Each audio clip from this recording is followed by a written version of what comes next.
This is the regularly scheduled meeting of the Urbana Public Television Commission. It's Friday, June 10th, 2016, a little after 12 noon. I'm going to call the roll, and Commissioner Cinder. Here. Commissioner Polk. Present. Commissioner Wadsworth. I'm here. Okay. Chair Folk and Commissioners Mancuso and Inskeep all notified staff that they would not be able to attend. If Commissioner Fuller is able to make it, you will have a quorum. Otherwise, we don't have a quorum, so we won't be able to conduct official business.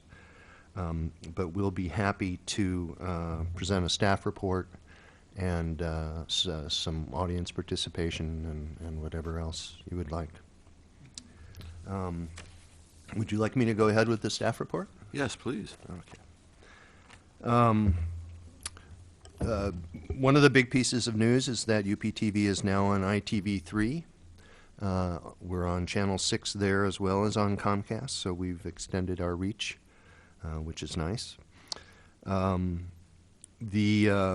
weather information that Commissioner Cinder kindly was providing to the station with his weather station died over the winter, and as a result, we were able to secure a one-year gratis subscription to a Laytronics package called Total Info, and this gives us a local forecast as well as 3 minutes of news headlines whenever we want them, 3 minutes of sports headlines whenever we want them, and some other features.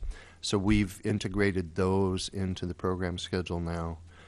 I do miss the conditions, so once our free subscription is up to Total Info, we may want to discuss with you again the possibility of reinstating that. Sure. It died for lack of a good working battery, which I wasn't willing to climb up on the roof and do in the middle of winter. In the middle of winter. Understood. But the news headlines is a nice addition too. It keeps us a little fresher. We're running a number of local music videos, an Urbana-based media outlet that covers music across Illinois called Ghost Track Media got a hold of us. And we're running two video series that they produce, DZ Sessions and Kitchen Jams. We're also running local music videos produced by Adrian Dorsey and Sean Caddy. In the past 2 quarters, we've recorded and aired the countywide Reverend Dr. Martin Luther King Jr. celebration, the ACE Awards of 2015, a number of public affairs programs recorded primarily by volunteers to UPTV, a public forum on criminal justice reform that Representative Ammons held, performance from political satirist David Lippman at the IMC, filmed by Paul Muth, a roundtable discussion on cannabis decriminalization that included Representative Ammons and Urbana Alderman Aaron Ammons, the non-tenure faculty rally on May Day was recorded and broadcast by David Johnson, another volunteer. I mentioned in our last meeting that we were beginning discussions with WEFT in terms of collaborations that we could further between the two community media. And we met with Sandra Octon and some other people from WEFT, and we have for the past month now been running an hour-long program called the CU Progressive News. It is produced as a radio program on WEFT and also video recorded, and then we present it. That's on Thursdays at 10 o'clock. That format and length of program and frequency of program is due to change sometime this fall. They may go to a shorter and more frequent format. So I'll keep you posted about that, but we're very happy to continue that collaboration. We recorded and have broadcast not one but 2 police award ceremonies in the last 2 quarters, as well as 2 city press conferences. The Urbana Fire Department provided us a video of the Urbana-Ogden tornado from 1996, which we aired a number of times the week of the 20th anniversary of that tornado. It's pretty dramatic footage. We recorded and have broadcast musical events from the Urbana Celebrates the Boneyard event. Jason has produced features on the solar installation project, the Hackberry Sims updates. We have a spot from the Landscape Recycling Center, a spot about the mobile meter. Jason did a Bike to Work Today feature. We have resumed the weekly market menu for Market at the Square. And Jason also did some features on the CU one-to-one mentoring program, some new features. And a 19-minute interview with Jeff Yockey and Steve Clark called Bicycling in Champaign and Beyond. We aired the Busey Economics Seminar a number of times during the month of May. We were pleased to provide that again. Jason has just completed production. We are just beginning to air the Urbana High School graduation and the Urbana Middle School promotion ceremonies. In terms of things coming up, we'll once again be doing Freedom Celebration coverage, and we look forward to working with the Freedom Celebration people on that. Joey Wright, one of our high school volunteers, will be doing a summer half-hour talk show. Travis Wayne Hurt, who's done a couple of very interesting Christmas specials, is going to do a Christmas in July special for us. We have in the works a program called Teen Chat, which will be hosted by a teen. And we've been in discussions with a local historian about a local genealogy program, which I'm really excited about. We have 516 likes on our Facebook pages. We had 162 visitors to our website in the month of May. And we won some more awards. And I'm going to turn the rest of the staff report over to our disembodied production coordinator voice, Jason Liggett. Yeah, I attended the Midwest region of the Alliance for Community Media's Spring Conference. This is hosted every year by Wisconsin Community Media. This year it took place on April 28th and 29th in Madison, Wisconsin. The theme this year was Casting a Broad Net. This theme was evident in a number of the breakout sessions and presentations as we looked into how our community access stations can better serve our viewers and communities. We were encouraged to look at our residents and understand their media consumption needs. We are currently, we're a media-rich community in Champaign-Urbana. We have 3 local news TV stations, a locally owned newspaper, online magazine, community radio stations, other commercial stations. But there's a lot of channels that, they were finding that they were the only source of local news in their area. Many communities, especially in the Wisconsin and some of the more desolate areas up there, that was it. They were the local media. Fitchburg Access Television actually began producing their own 1-hour daily local news commentary show, which airs every weekday morning. So it was kind of cool to see how a community access station was kind of serving as what we would think of more the commercial stations are traditionally serving that need. The keynote presentation was delivered by John Nichols and Bob McChesney. They spoke on the topic of corporate media and how it was making community access TV stations and independent media productions more important than ever before. I was also able to talk to staff from other stations to learn what they were doing and how their community embraced their access programs. We talked about the possibility of mobile app developments for smartphones and tablets, as well as the development of community access channels for Roku, which is a popular set-top box for TVs. One really neat takeaway was how Ross Rowe, I've known Ross for a number of years, he manages the Elk Grove Village television channel up in Elk Grove Village, Illinois, and he was pricing out mobile production trucks, and they're about $400,000 or so, and that wasn't in his budget, and certainly would never be in our budget by any means. But he was able to repurpose one of the city's old ambulances for a fraction of the cost, and totally redid this ambulance to where it's difficult to even recognize it as an ambulance until he points it out, and then it's like, oh yeah, that used to be an ambulance. And he did that and created a new mobile production truck for Elk Grove Village TV, so that was pretty cool. The Alliance for Community Media's president, Mike Wassner, attended, and he gave an update on the national scene and the projects he's been working on. The National Alliance for Community Media Conference is returning to the Midwest next year. It will be in Indianapolis, so that'll be next summer in Minneapolis next summer. I presented at the Friday breakfast along with John Quinlan, host of Forward Forum, on developing a successful community news program. My focus is on our after-school television production course in coordination with the Urbana Park District and Urbana Middle School Splash program, which you guys might remember from last spring. The students produced a newscast titled UMS News Flash. The conference also coincides with the Best of the Midwest Media Fest, which Jake mentioned. UMS News Flash won an Excellence Award for being the best program produced by youth in the magazine format news category. It also received a Best in Show award. UPTV was also recognized for Urbana's Sim Hackberry Tree feature. This was produced by staff and received an Achievement Award. And UPTV community producer Jacob Bernard received an award for the second straight year because he won last year as well. He and camera operator Henry Radcliffe were recognized with an Excellence Award for their work producing Friday Night Live. Jacob and Henry were able to actually come up to Madison. They made the trip up there and attended the awards banquet, so that was very cool. We actually have some video of Jacob giving his award speech, so I'm going to go ahead and play that now.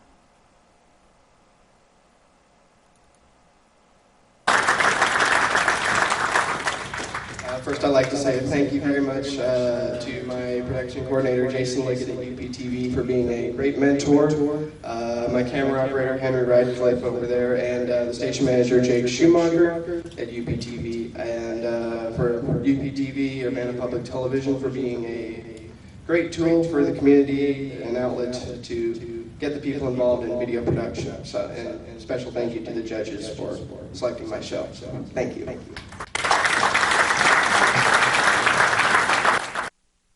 So it was real cool that him and Henry got to go up there. So that's all I really had as far as the conference front. Does anyone have any questions? Yes, Jason. This is Dale. Just out of curiosity, do you have any idea what the cost was of that refitting of the ambulance? It was just over $100,000. The mobile television production truck was over $400,000. So, he cut it down by, quite a bit, but still not quite, in the price range. But it was a really cool project, and they've used it on several productions already. Thanks. We also have a clips reel, if you guys want to watch that. Go for it. This time. All right.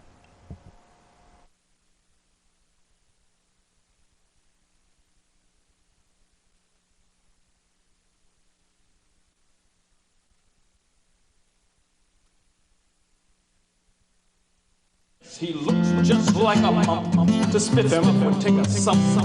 So far we've sadly failed in our attempt to dump the Donald. I'm not saying he's corrupt, but he does have a penchant for going bankrupt. Kudos to those who show up to disrupt his braggadocio and interrupt the generalissimo.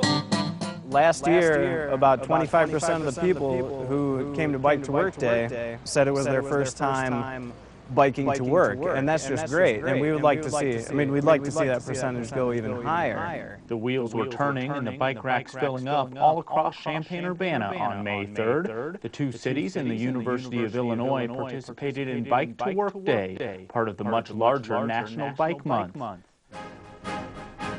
Gather your family and bring your friends to one of Champaign County's longest running traditions, the 67th annual Champaign County Freedom Celebration. Help us celebrate America and 50 years of student success with President Tom Remage of Parkland College serving as this year's Grand Marshal.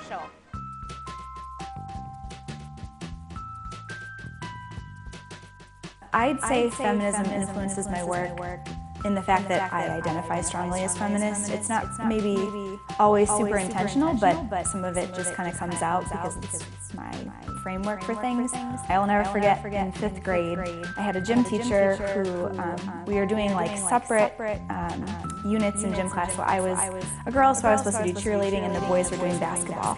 And I had been playing like boys' club basketball at the time, and I really wanted to play basketball. And she told me, you can't play basketball and you'll never need to know how to really play sports except to be able to converse with your boyfriend about it. And it's like so vivid in my mind still in that moment of anger, and it honestly drove me to do everything I did. Why do you think the Washington Post, and I don't know if you could speak to their motives, but what made them have interest in it right now? Well, there's always interest in that name in Washington. One big reason is because of the law. There was a lawsuit over the trademark protection of the name and logo Redskins. And it's against the trademark law to trademark a racial slur. And so a lawsuit was brought, the first lawsuit was more than a decade ago, was brought by a woman, a Native American woman named Suzanne Harjo.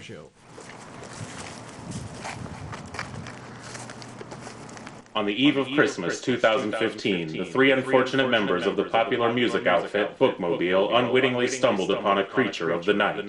This is their song, I Turned Into a Werewolf on Christmas Day.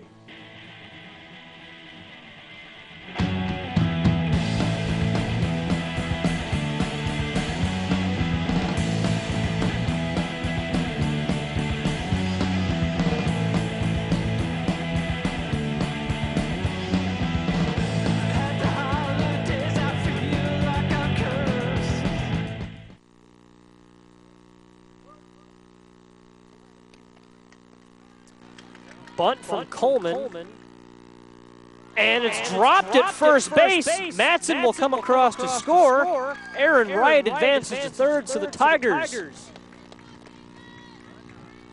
on the prowl early on. They lead 3-0. Now, baby, don't say it.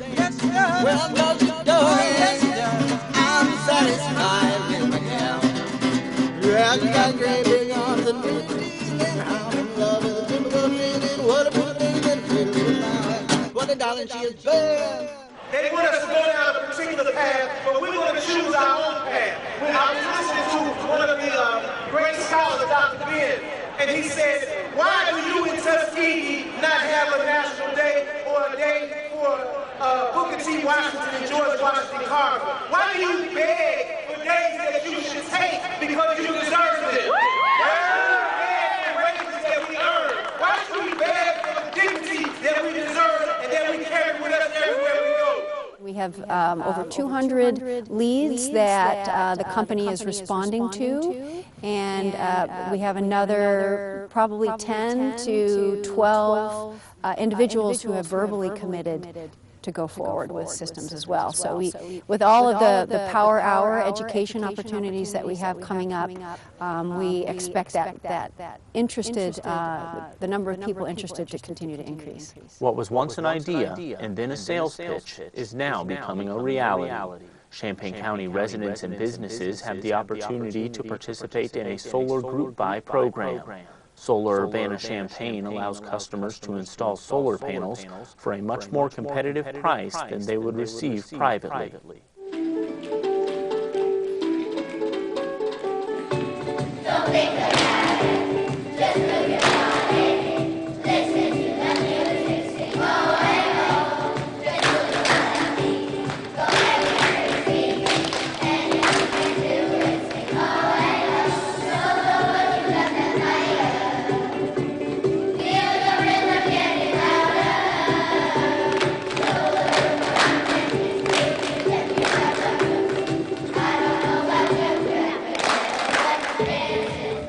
When I won homecoming game, my mom had to work and stuff, so Keenan said he would come, and he was there with me when I got my crown. When he asked me to come to be escort him onto the field for the homecoming king contest, I had no idea he was going to win. And we got out there, and they called his name, and I looked over at him, and I grabbed him by the shoulder. I just said, "Hey, Abby, you should have told me he was going to win. I'd wear my tux."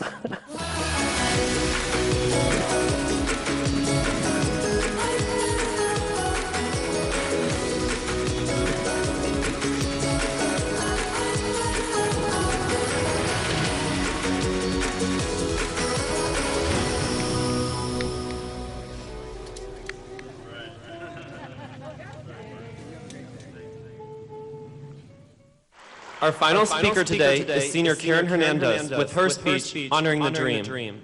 Karen's speech will be presented in both Spanish as well as English. Please welcome Karen Hernandez.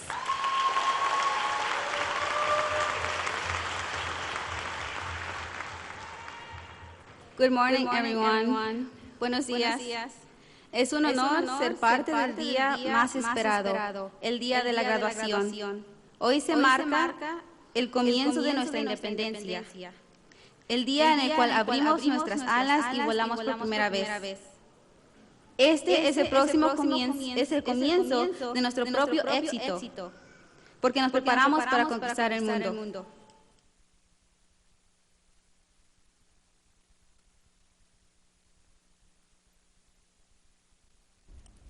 I just love food videos. They're so colorful.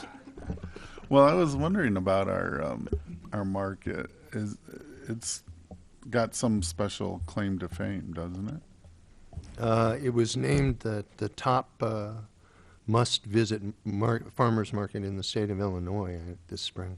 So must visit. Yes. Not like the best or the largest. Or the implication is that it's one rocks. of the better ones. It rocks. Yeah. It rocks. Okay. So, any questions on any of that?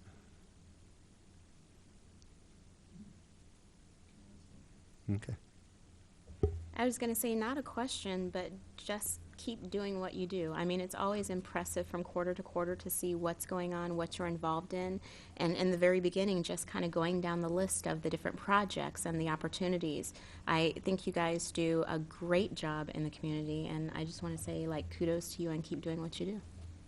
Well, thank you very much. It's always appreciated. It's always good to hear, and Jason Liggett does a fantastic job coordinating production, and I just try to stay out of his way and give him as much space as I can to do his thing. So, and our volunteers are pretty awesome too, seeing as how we have several in the room at the moment. That's since we're not in an official meeting. The only other thing that I have,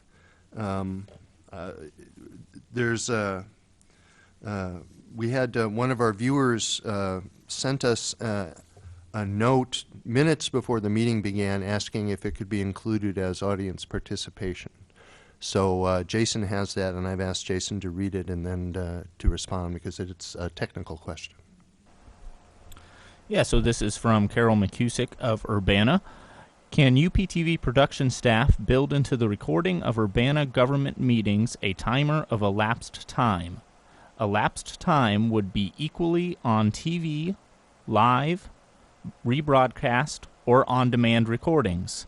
Elapsed time would be redundant to, collaborative of, the time on the slider of the player of an on-demand recording. And that's what she has written down on her audience participation. I'd have to go... So what it sounds like she's wanting is, maybe like a small digital clock in the corner to always say the time of the meeting from start to finish. That's certainly something that's way too time-consuming to do in post-production, but then also she wants it on live TV. I would have to look in to see... It would require us buying some sort of piece of equipment to do that. So that's something that I can look into, but I don't really have too much of an answer outside of that. I haven't looked into it previously, and this is the first request that I can remember of something like that coming in. The titling machine won't allow for doing anything like that, right? Unfortunately, no. Not that I'm aware of, anyway. NewTek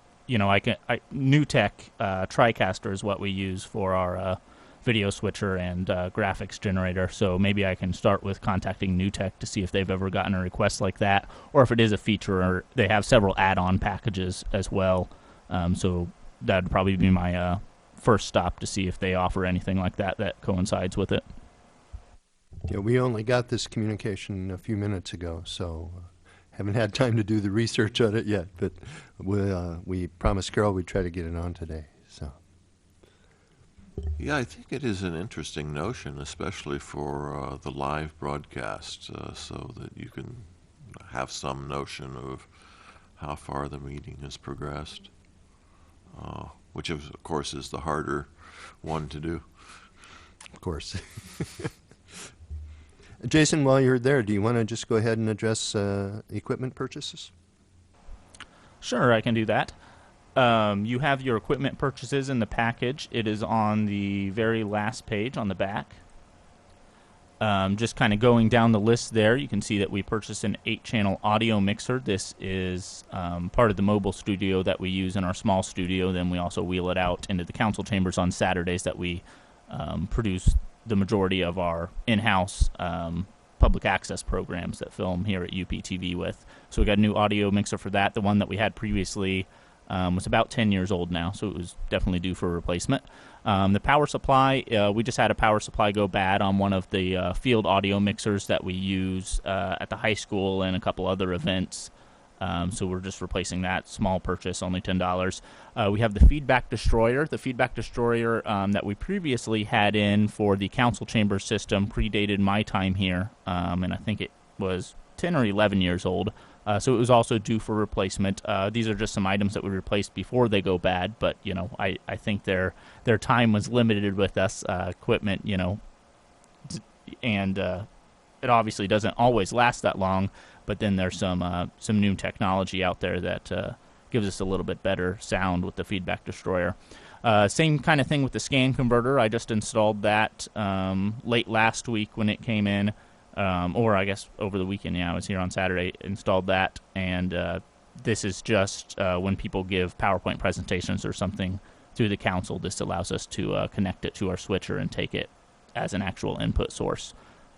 So total spent from December 12th, 2015 to June 10th, 2016 on equipment was just $821.94, and then you can see the total spent for the fiscal year below that at just over $2,400. Any questions? That scan converter working okay? It is, yeah. So far, so good. We just used it yesterday, probably for the first time for one of our meetings yesterday. So the excuse me. The only other item in your packet was something I was going to add to the agenda. Were this an official meeting? I wasn't sure if it was new business or unfinished business. This is the first revision of the section of the policies and procedures that pertains to donations to UPTV in conjunction with the City Council's approval of the Community Foundation Fund. And it's a fairly straightforward revision, simply essentially adding the Community Foundation Fund to the policies and procedures. I see no particular need to discuss it at this meeting since you can't formally approve it, but I'm certainly happy to entertain your thoughts on it. Just for clarification, did you indicate this had been approved by council or is pending? No, actually it needs to be approved by you. I see. By the commission. Okay. Yeah. The Community Foundation Fund, the UPTV fund was approved by the council. Okay, I misunderstood. So, Thank you. In essence, they have approved this prior to its revision.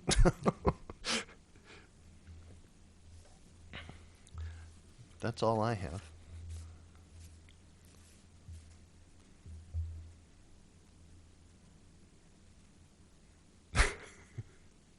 Well, I have no additional comments. Neither do I. I'm done. Okay, our next regularly scheduled meeting is September 9th at 12 noon here in the Urbana City Council chambers. The public and commissioners are both welcome to attend. And thank you very much. Have a great summer.